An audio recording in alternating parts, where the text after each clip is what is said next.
کچھ دن پہلے کراچی کے علاقے ڈیفنس سے دعا منگی نام کی ایک 19 سالہ لڑکی ابڈکٹ ہوئی، لیکن اس کی ابڈکشن کے بعد میڈیا میں، سوشل میڈیا میں اور معاشرے میں مجرموں کو پکڑنے سے زیادہ، مجرموں کے کیریکٹر کے اوپر انگلی اٹھانے سے زیادہ ایک بار پھر پاکستانی معاشرے نے وکٹم بلیمنگ کا سلسلہ شروع کر دیا۔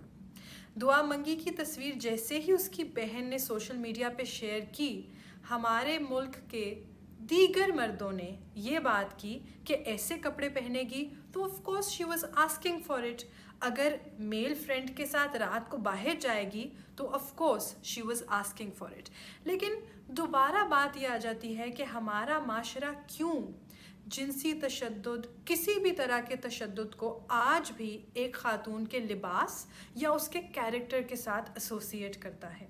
کسی بھی قسم کی دنیا بھر میں جو تحقیق ہے، چاہے وہ سیکشول وائلنس پہ ہے، چاہے ہراسمنٹ میں ہے، کسی بھی ادارے نے آج تک یہ ایویڈنس نہیں انکور کی کہ خاتون کے ساتھ جنسی تشدد کا ہونا اس کے لباس یا کیریکٹر سے ریلیٹڈ ہے۔ اگر ایسی بات ہوتی تو پاکستان کے اندر ہزاروں خواتین جو برقعے کے اندر سڑکوں پہ پھرتی ہیں یہ بات نہ رپورٹ کرتی کہ ان سے ڈیلی بیسس پہ ہراسمنٹ ہوتی ہے۔ اگر ایسی بات ہوتی تو پاکستان کے اندر سالانہ اتنی بڑی تعداد میں چھوٹے بچوں کے ساتھ جنسی تشدد نہ ہوتا۔ کیا یہ چھوٹے بچے بھی اس چیز کو مانگ رہے تھے؟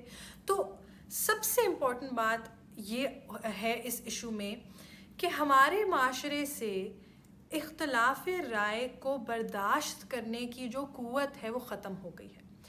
اگر آپ کو کسی خاتون کے لباس سے یا اس کے کیریکٹر سے اختلاف ہے بھی تو خدا کا واسطہ ہے اس کے اوپر تشدد کی دعائیں تو مت مانگیں۔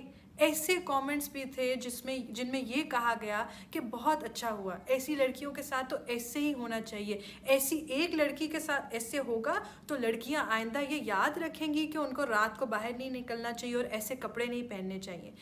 اس کا کسی کے لباس سے کیا تعلق ہے؟ اور اگر آپ کو کسی کے لباس سے کوئی مسئلہ ہے بھی تو کسی کے ساتھ تشدد ہونا، ایک اچھی بات کہنا یا اس کی دعا مانگنا کیسے کسی مذہب یا معاشرے کا حصہ ہو سکتا ہے؟ تو میرے خیال میں ہمارا سارا ایفرٹ دعا منگی کے مجرموں اور ابڈکٹرز کو ڈھونڈنے میں لگنا چاہیے، نہ کہ ہم اس کے کیریکٹر کو اسیسینیٹ کریں، کیونکہ اس وقت ایک 19 سالہ لڑکی کی زندگی کا سوال ہے۔